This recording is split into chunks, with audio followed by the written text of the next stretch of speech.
Political face-off over Tipu Sultan statue has reignited in Andhra's Prodatur town. The small town has been turned into a garrison ahead of BJP's planned march to the junction where Tipu Sultan statue is proposed by the local YSRCP MLA. Protests are led by Andhra Pradesh BJP Chief Somu, who is visiting several temples as part of the campaign to highlight the incidents of attack and theft at the temples. BJP has accused the Jagan Mohan Reddy government of institutional conversion, alleging that the YSRCP government was more concerned about the installation of Tipu Sultan statue, even as temples are facing threats.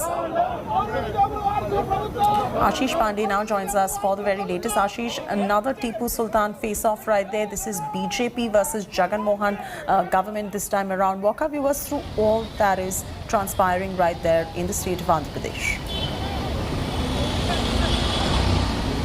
Yes, Shati, you are absolutely right. Till now, we were witnessing a fight over Tipu Sultan, the king of Mysore in Karnataka. But now we are witnessing a similar kind of escalation of politics over Tipu Sultan in Andhra Pradesh.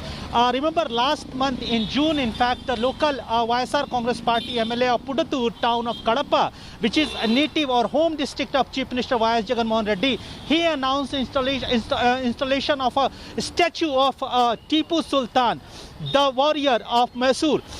It immediately got attention of BJP, Bharatiya Janata Party, and started opposing the installation of Tipu Sultan statue. Last month also BJP protested, and today BJP had planned a march to the Pudatur town. The BJP state unit chief Somu Veeraraju, he along with several other BJP senior leaders, they wanted to visit the proposed statue site.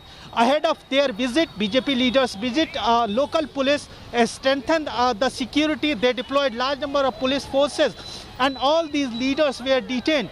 A scuffle was also took place between BJP and police personnel, and finally all these BJP leaders were detained. Meanwhile, BJP secretary and Andhra Pradesh co-in-charge Sunil Devdhar had condemned the misbehavior or alleged high-handedness by the police and detention of all these BJP leaders. All right, leave it at that, Ashish. Thanks so much for joining us with the very latest details on this. And the Tipu Sultan face-off now has gone to another state. Earlier it was restricted to Karnataka. On your screens right now, you're seeing it pan out in the state of Andhra Pradesh. Thanks, Ashish, for joining us with the very latest details on this.